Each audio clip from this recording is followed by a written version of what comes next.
If you brought a Bible, why don't you go ahead and open that to the book of Mark, chapter 5. We'll be in verse 1.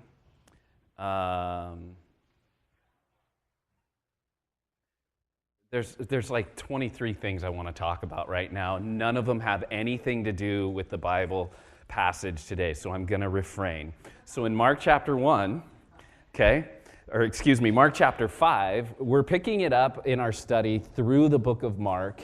And if you were here last week, we kind of started a trilogy of sorts where Jesus, coming out of a time where the Pharisees and religious teachers of the law and then other people politically minded have decided that not only was he not the Messiah, but he was empowered by Satan himself and then therefore worthy to be killed. And so remember, as we're going through this stuff in the backdrop, there's an entire group of people wanting to eliminate Jesus from the scene.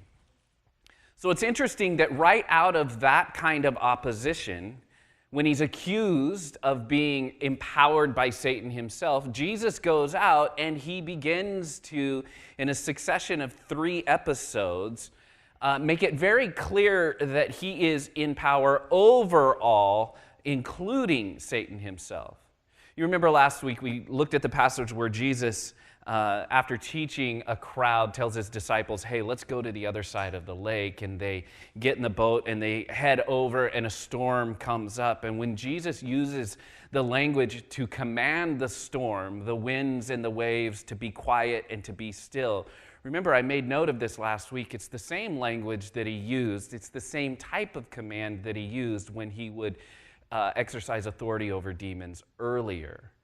This week, they're going to, as we pick it up this morning, he's going to arrive to the other side of the lake, and he'll be faced with a man who's been possessed by not just one, but what you could call like a demonic horde that have just destroyed his life. We'll look at that this morning. Next week, he'll move back to the other side, and he'll be met by a woman who nobody else could help. And for years, I think 12, she suffered under a condition that nobody could actually help her with.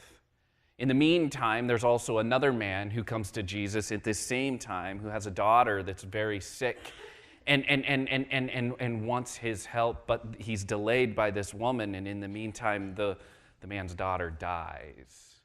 And Jesus says, hold on, that story's not over. And he heals his daughter, brings her back to life. If these are trilogy accounts of how Jesus is exercising his authority, then it's important to see that what he's doing is he's making it very clear that contrary to what other people may think, he is who he has claimed to be. Mark is saying he is who I am communicating him to be. So, Mark chapter 5, verse 1. We begin with this description. They went across the lake to the region of the Gerasenes. Keep in mind, the region of the Gerasenes, they go from I'm trying to see it on a map. They go from this side of the lake, which is the western side. I don't know. They go to the other side, which is the eastern side. Try to view it with me, right? They go to the other side of the lake, which is the region of the Gerasenes. Most scholars believe that the other side of the lake was an area that was primarily Gentile. Keep that in mind because that's going to come into play. If you want another overarching theme in Mark's gospel, in the ministry of Jesus, he's going to go over where the people who we're not supposed to hang out with are, and he's going to continue to do amazing things even with them, communicating that God's love and his grace and his mercy and his kindness and his compassion through his Son is not just for the Jews, but it's also for the Gentiles. And they go to this other side of the lake that is primarily a Gentile area. Not exclusively Gentile. Most scholars believe that it was an area inhabited by both Jews and Gentiles. So there's this community there. Keep that in mind. And they go over there. Remember that they're over there according to the leading of Jesus, that he proactively said, we are going there. Now, last week, we do a lot of last week, next week, this week. Are you guys able to keep up? Yeah, and even if you're not, just say yes, okay? Because this is church, and you want to do it right. So last week, we made mention, remember, that this crowd that Jesus had taught, he goes out into a boat so he's not pushed on and crowded over too much, and then they take him just as he is into the boat, and he goes to the other side. I'm simply communicating that it would be from one perspective, it'd be easy to think that, oh, Jesus is going to the other side of the lake to get away from a certain amount of hassle brought on by a big crowd that just wants to use him to make their life better.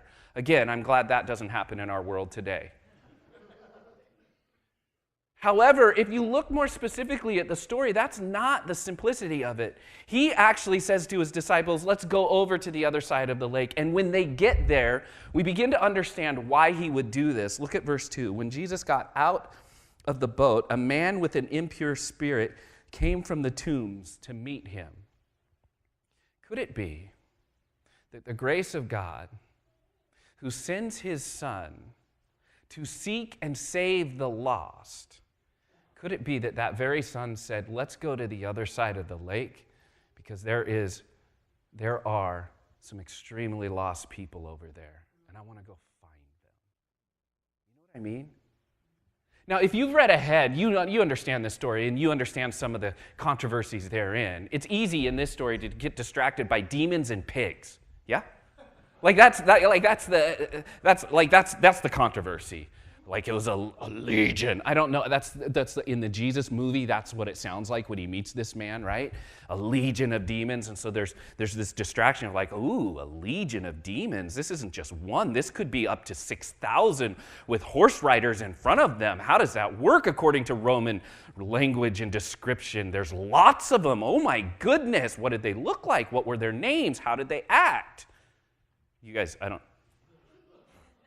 does your mind not do that? Right?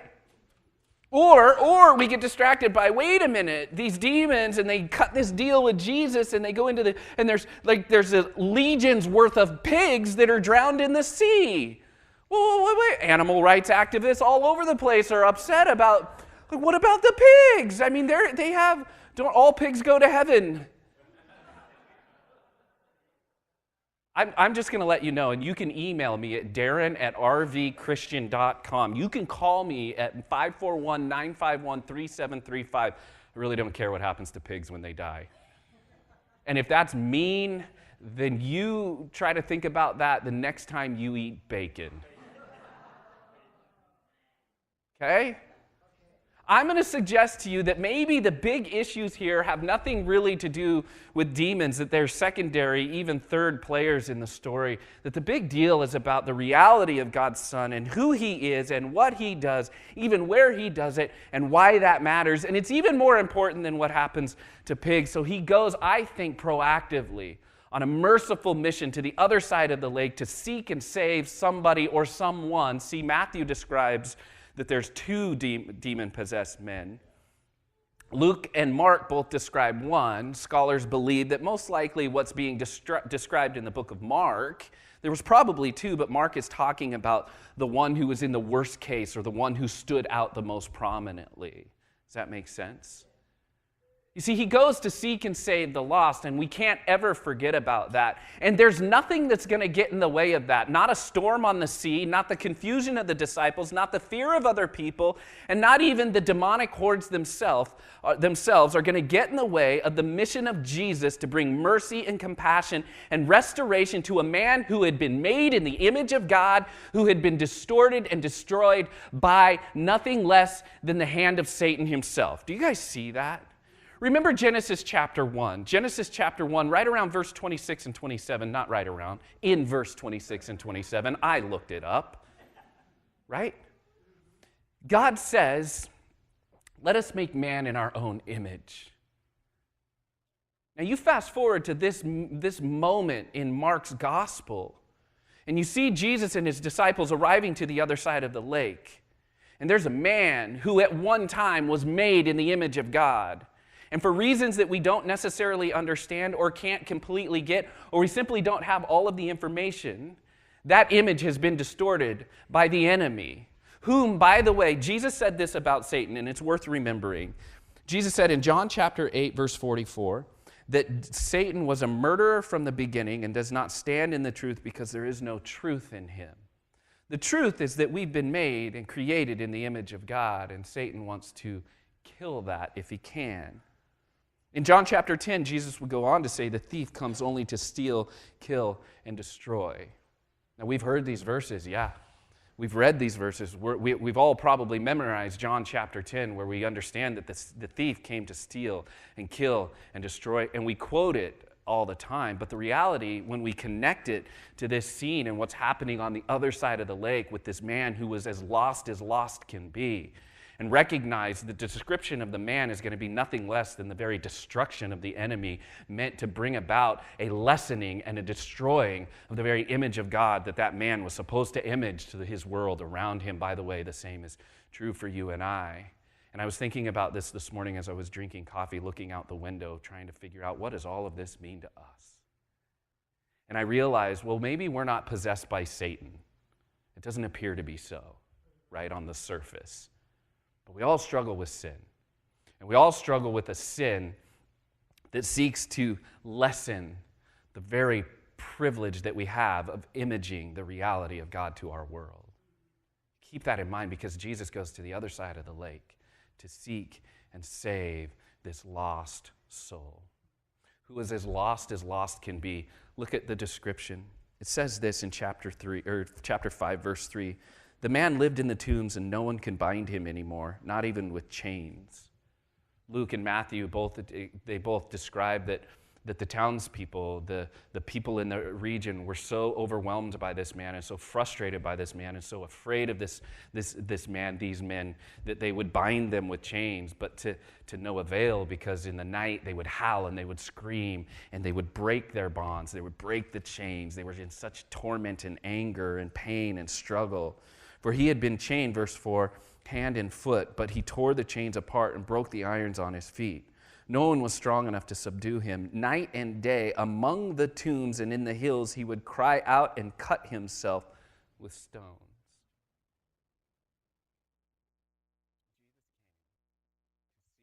Out and save the lost. We're not talking about some mysterious concept of being when we're talking about lost. We're not talking about someone who doesn't go to church. We're not talking about somebody who doesn't wear the right clothes or speak the right language or do the right piety things. We're talking about people, and in this case, a man who was tormented by an enemy that would like nothing less than to destroy him altogether. And look at the description. The man was forced, because of his condition, he was forced to live out among the tombs and in the tombs. That was the place of the dead. He was literally a walking dead person to their culture, to their people. Whether it was a Jewish culture or a Gentile culture, he was overwhelming to everyone, and nobody wanted anything to do with him. Dead relationally. He's overwhelming. His condition is way more than we can handle. In fact, we don't know what to do, so let's just put him out of our midst. And in order to keep him out there, let's chain him down so that we don't have to deal with it. Because at least when he's chained and when he's out there and we hear him howling at night, at least it's out there and it's not in here and we know what's going on. And I recognize that it's uncomfortable, but I'm comfortable with that kind of uncomfortability. So let's just keep him out there.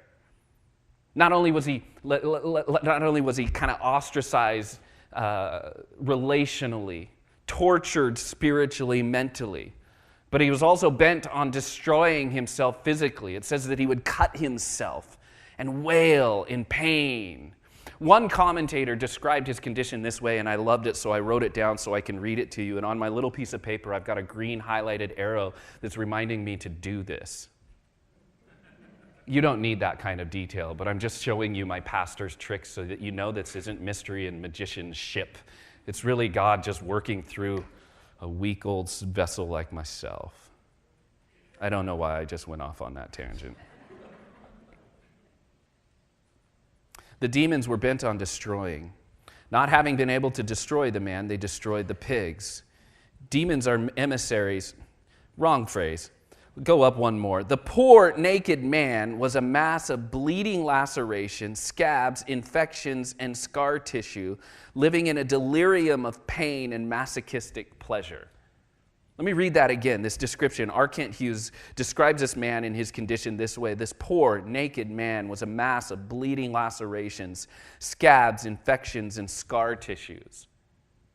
If he came into the church service on a Sunday morning, you would not shake his hand or hug him. In fact, we would look for ushers or maybe even the Sunday morning elder who's coordinating the morning, and we'd say, "Hey, Paul." And we kind of chuckle because it's funny, but we'd say, "Hey, Paul, can you deal with this before it gets messy?" And this is the very lost soul that Jesus proactively went to seek out and save. He lived in a delirium of pain and masochistic pleasure. What was right was turned upside down to be wrong, and what was wrong was turned upside down to be right.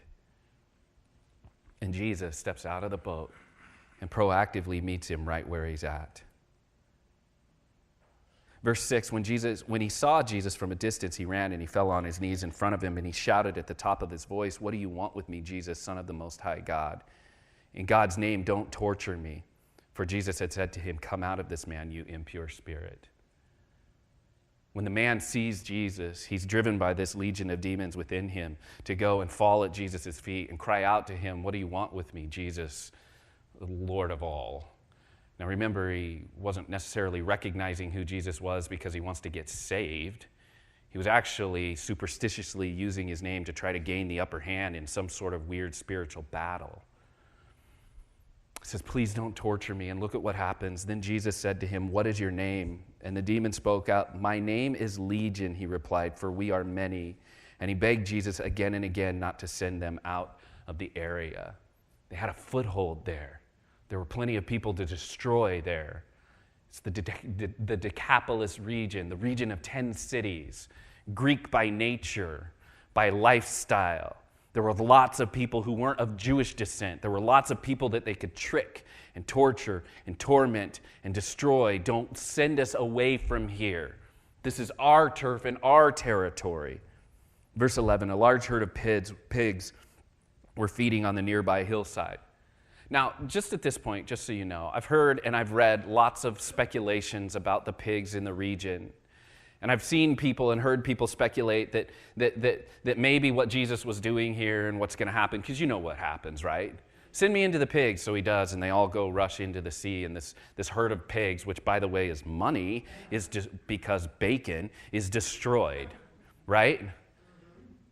Now, I've heard some scholars and other people say that, and speculate, I think, as to why those pigs may have been there. Some even go so far as to say that some of the Jews who were living in that area were doing something that they shouldn't have been doing, that they were making a huge profit by selling pigs to the Gentile neighbors, that they were profiting off of unclean animals. They weren't supposed to be around them, raise them, or eat them, and they were raising them on their own so they could turn a big profit. You can't sell, just so you know, you're not selling a whole lot of pigs on the other side of the lake. Does that make sense? In a Jewish area, they're not eating the bacon. But you go over to the Gentile area, and if you're an enterprising Jewish man, and you recognize there's a whole marketplace out here to make some money, right? Which, by the way, is a human nature thing.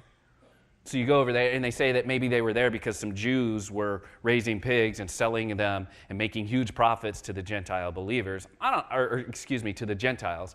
I don't know if that's true or not. It makes for a good story. It makes for a good explanation. Sometimes things are just in the scriptures so that we can believe and trust in what Jesus is doing and not necessarily get overly concerned with the details about the pigs. I'm not sure what was going on, but we all know what happens, right?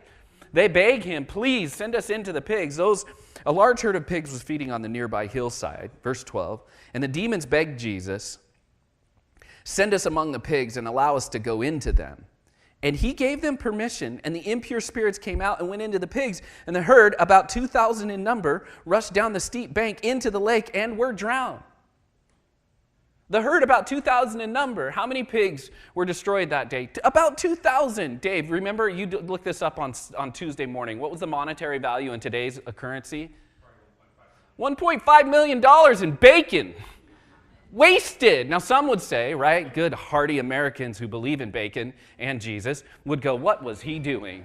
Do you see what I'm saying?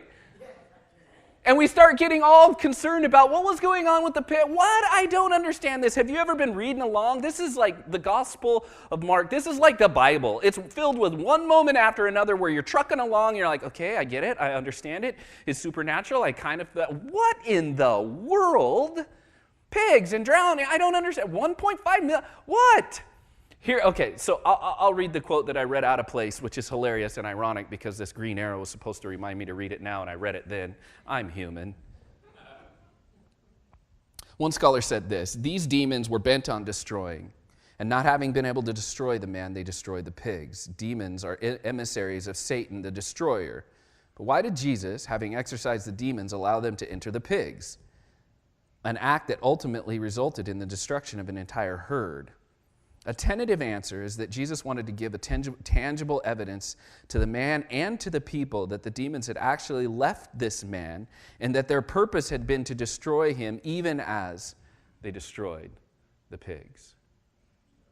I've spent 25 to 30 years studying this stuff, looking at these passages. And when I came across this, I thought, oh, that feels pretty decent in my heart. That what Jesus was doing was using the elements around him, controlling everything in order that this man might have a physical piece of evidence as to what had just happened to him, that they were legitimately gone.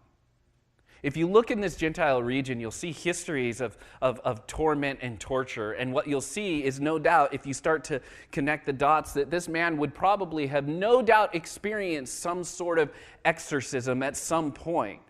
The townsfolk had no doubt at some point grown overwhelmed by him and said, we've got to do something. So they bring in a spiritualist who waves chicken bones and tries to fix him, and it doesn't work. Okay, no offense to chicken bone. Well, I mean every offense to chicken bone throwers, right? And what I mean by that is that Jesus comes on the scene, and he actually does what no one has been able to do. I'm just explaining that the man could have, even in this moment, felt like, is it really true? Could it really work? Is this really what's going on? And then a split second later, there's a shrieking herd of 2,000 pigs being drowned, and these spirits, if you will, are then confined to this abyss of nothingness until they wait the final judgment, right? Could it be that in this moment, this man recognizes, and then the entire area recognizes, oh, something just changed. Something significant has just changed. And it changed at the hand and command of one who overwhelms everything, not just wind and waves, but even the demonic horde itself. This is a huge moment where Jesus is not only seeking and saving the lost, but he's restoring him to a rightful life. He disarmed the rulers and the authorities and put them to open shame by triumphing over them, according to Colossians chapter 2. Colossians chapter 2 will go on to say that he triumphed over them at the cross. We know that what started here is confirmed at the cross, and it'll be completed in the future when Jesus takes care of all evil once and for all. It's a foreshadowing. It should elicit faith from us to believe all the more in him, because that's what it did with the man. Look at verse 14. Those tending the pigs ran off and reported in the town and the countryside, and the people went out to see what had happened. The pig herders, right? The pig farmers, they're like literally at a loss, like emotionally, monetarily, at a loss. So they run into town to describe what has happened. And when they came to Jesus, they saw the man who had been possessed by the legion of demons sitting there, dressed and in his right mind, and they were afraid. Those who had seen it told the people what had happened to the demon-possessed man and told about all the pigs as well. Then, verse 17, the people began to plead with Jesus to leave their region. Are you seeing an ongoing theme in the book of Mark? Jesus comes on the scene in the name of God, representing God, the very image of God, doing and exerting and manifesting the very power of God. And the people are changed and healed and touched, and their lives are restored. We'll get to that in a moment. But people on the outskirts, all they want is for him to go away. All they want is for him to go away. I suggest to you, have you guys ever Have you guys ever seen this movie called Warrior? Have you ever seen a movie called Warrior? It's about two MMA fighting brothers. Have you guys seen? They meet in the end of the movie and they. You guys remember this movie? Nick Nolte plays the father. Nick Nolte, one of our national treasures as an actor, plays the father. And there's a line in this movie where he's interacting with his son, played by Tom Hardy. And he's interacting with his son, and his son doesn't want to change a certain thing about him. And Nick Nolte says to him, the devil you know.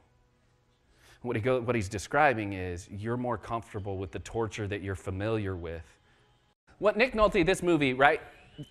I'm not suggesting you go watch it, but what his character says in this movie is that it's easy for people to grow so comfortable with even that which is going to hurt them, because in order to embrace something that they may not understand is too scary. And could it be that these people, they're afraid of Jesus. They're afraid of the hope that he represents. Why? Because they don't understand it and know how it works. And after all, it's going to destroy our livelihood. I'm not sure how this works. And so they kind of push him away. Why? Because even the hope that he represents, it's hard to embrace because I don't understand it and I'm not quite sure what it's all going to mean. And so I know that right now I'm being tortured and tormented by my sins, but at least I understand them and I've grown to be comfortable with them, and I've even developed a workable relationship with them. I know that they're going to affect me at certain points, but I try my best to keep them chained up and locked up and put on the outskirts of my life. And I know that at some point they might break their chains and come in and hassle me, but at least I understand the rhythms and the repetitions of that, and I can manage it. And so I know that it's terrible, but at least I understand it. And so I know that you're supposed to, and you're coming, and you're representing hope.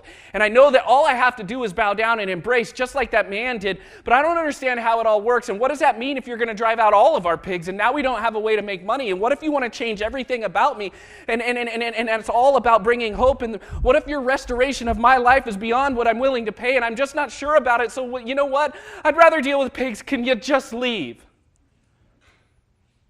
Now, you guys don't pray like that, and you don't probably preach like that, but I'm telling you right now, we probably all at one point or another have struggled like that, or will struggle like that. Why? Because we grow comfortable with torture and torment.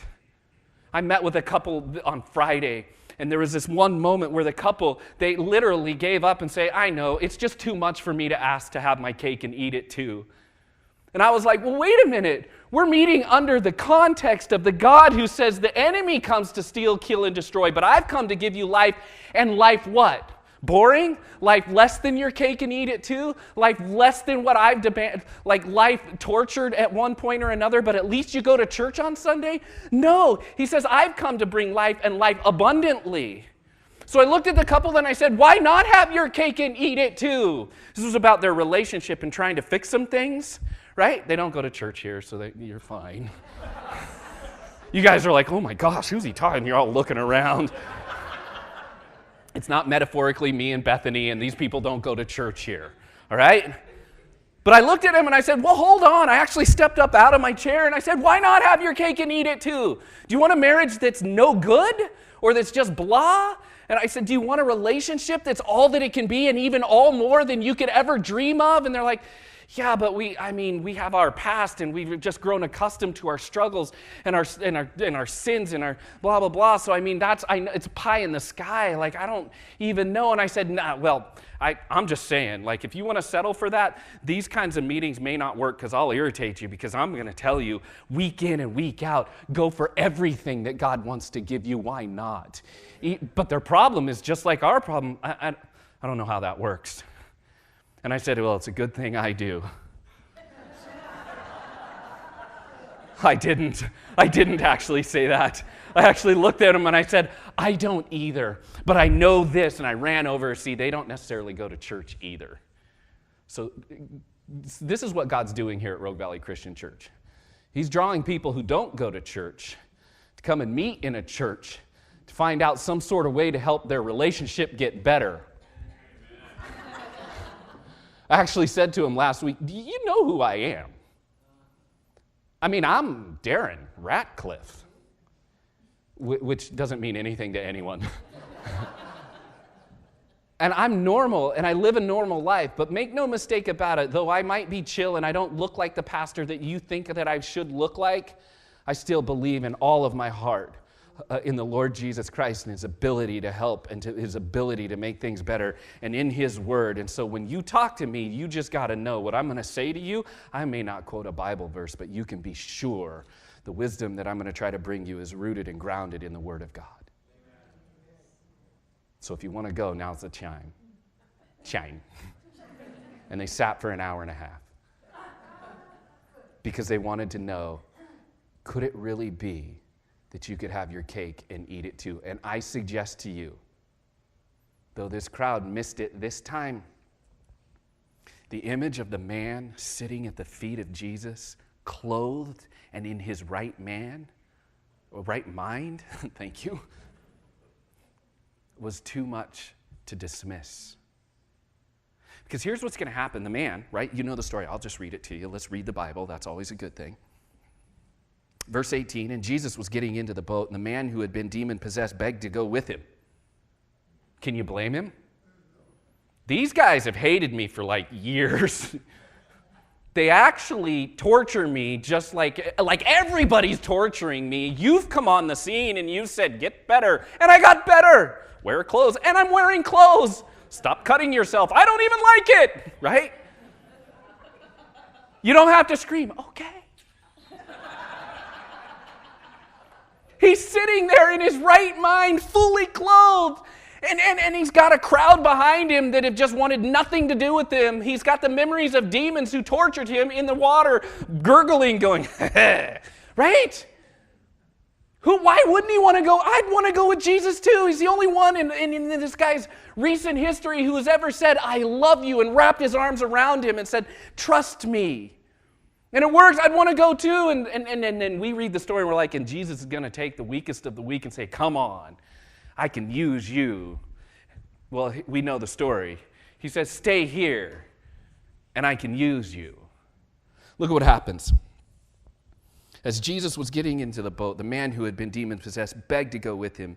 And Jesus did not let him, but said, go home to your own people and tell them how much the Lord has done for you and how he has had mercy on you. So the man went away and began to tell in the Decapolis how much Jesus had done for him. And all the people were amazed. I don't know if you guys see this. Jesus says, look, I can use you as an ambassador for my grace and mercy and compassion and glory. I can use you. And we all say, yeah, what a great testimony. Yes? Like, could you imagine anyone better than one of their own who has been put in his right mind and made better by Jesus than to use to go back into that region and tell everybody about the grace of God? Can we think of a better person as we read the Bible? No, we really can't. But you know what we do in our systems? We think, okay, God's touched you. Now we got to put you through a program and a discipleship learning process. And we got to test you. And we got to make sure, right? It's a minute. Like his discipleship training process was 1 minute with one question and one answer. I want to go with you. No, stay here and go tell everybody. Okay. That was the discipleship training process of sending out a missionary for the glory of God in that moment. Like at one moment, he's cutting and crazy. And the next moment, Jesus makes him better. And he says, okay, now I can use you. And he gives him his life back. And not just his life physically, emotionally, relationally. Do you guys see that? You go back because now you can have relationships with everybody that has turned their back on you. You know what he gets the opportunity to exercise and to practice? Forgiveness and love and understanding and compassion. He gets the opportunity to pass on to everybody in his community what God had passed on in him. Do you guys see that? Do you own it? Are you willing to embrace it? Are you willing to live the same kind of forgiveness that Jesus has given you, that you claim for yourself, which is unlimited, to the people around you that have wronged you and hurt you? Because if you are, then you're going to go out for the glory of God and tell people about everything that God's done for you, even to a group of people. And you don't get a Jonah-type story here where he sits and he pouts under a plant because he's mad that God's going to save these people. What you get is evidence that this guy went out and he told them. Why? Because later on in the Gospel of Mark, some things are going to happen. Jesus is going to come back to the region, and everybody, instead of being afraid, this time they all come out because, wait a minute, he's back. And there's one guy there who's like, wait, I couldn't hear you. And they all look at him and are like, yeah, because you're deaf. But he's back, so let's go get you fit. And they take him, and Jesus actually heals a deaf man from this very same region in just a few chapters when he goes back. You got to believe that God knew what he was doing in sending this guy back. And there's no doubt that these crowds re-arrive at his re-arrival because they had heard even from this man about what the power of God could do in a person's life. So they take this guy who's hurting and can't hear, and they bring him to Jesus. Later on, did you know that Jesus in this region, he's going to feed 4,000 people? Are you with me? You ever been walking through the scriptures and you're like, wait a minute, he fed 5,000 people here and then he fed 4,000 people here? And when he fed the 5,000 people, the disciples were like, wow, that's amazing. But then he goes on the scene in another place and he feeds 4,000 people, and the disciples are like, I don't know how this is going to work. And have you ever thought to yourself, well, wait a minute, how come they didn't get it? Here's why they didn't get it. They didn't get it because when Jesus fed 5,000 people, it was a Jewish crowd. Are you with me? And in their minds, in the way they grew up, there's no way in the world that he would do that very same kind of miraculous thing for a whole bunch of undeserving Gentiles. God's grace is unlimited for this group, but limited for this group. And Jesus blows the whole thing out of the water in the Decapolis by this man who went out and told everybody, and at least 4,000 people come out and listen to him one day, and he says, they're hungry, let's feed them, just like we fed them. Well, wait, do we do that? And he's like, yeah, we do that. And in fact, you're picking up a basket full just to remind you that we do, even for those that you think that God does not. Are you with me? Do you guys see layer upon layer upon layer upon layer of application for us? Huge things. Like I run around all the mountains around here. And in all of my running around all the mountains here, I'm afraid of Sasquatches. Thanks, Kirk. Hey, you should listen to this podcast. I'm afraid of cougars. Right? Everybody goes, you don't have to be afraid of them. They'll get you before you even know it. I'm afraid of skunks. Right? Maybe even more so than the others. Right? Because I'll survive a skunk. You may not. Right? I'm afraid of all of those things. I've never been afraid of running in to some crazy man cutting himself, wailing and screaming because he's been possessed by a devil. You know why I'm not afraid of that? I've never seen it. So it would be easy for us to dismiss this morning as this great legendary tale that feels good and just walk away from it and going, wow, that was pretty cool how God did that then. But I suggest if we do that, we risk the reality of what God wants to do now. I wrote these things down because I didn't want to forget them. There's a couple of lessons that I think we should get out of this. Following Jesus may not be easy, but it can be amazing. Following Jesus may not be easy, but it can be amazing. And I think that this idea bookends both sides of this story. The disciples who had to go through the storm to the other side of the lake and walk through all of that, and he required a faith from them that they didn't even know they had. It wasn't easy for them to get to this other side of the lake. And then you have this man who gets healed, and he says, I just want to follow you. And he says, yep, no, I'm not going to give you what you want. I'm going to give you what the world needs, right? You stay here. Following Jesus may not be easy, but it can be amazing. And I suggest to you that's the reality of it all. In Matthew chapter 16, verse 24, Jesus said, if anybody wants to be my disciple, they must deny themselves, take up their cross, and follow me. I don't know if you guys understand this, but that context of that language, that's not easy stuff. Self-denial is tough. Self-sacrifice, I'm not interested in. And submission of myself in order to follow his lead, I struggle with. Following Jesus is not easy. But I'm going to tell you right now, and I think you guys would agree, and the scriptures communicate, it's amazing. I mean, maybe we didn't witness this moment then, but we've all witnessed it this morning, and we've all laughed, and we've all been awed and in like shock and all the good feels about what God can do with a person's life because we've decided to follow him. I think another thing that we have to realize is this, that Jesus is powerful beyond the limitations of this world. We're in the midst of a trilogy of stories, 3 stories that describe his power, and it's beyond anything that the world can limit. Our power is limited, right? There are certain things I cannot do. There's certain things I can do. As I'm getting older, there are less things that I can do, and it's being limited even more and more. But the power of Jesus to affect a person's life is not limited, is not affected by the limitations of this world. He transcends it. Remember Paul in Ephesians chapter 1 prayed for the Ephesian believers that they would not only know but even experience the immeasurable power of him who can save their soul. What does that look like day to day, moment to moment? I don't know. I just know this, that it should provide within us some sort of hope to keep hanging on.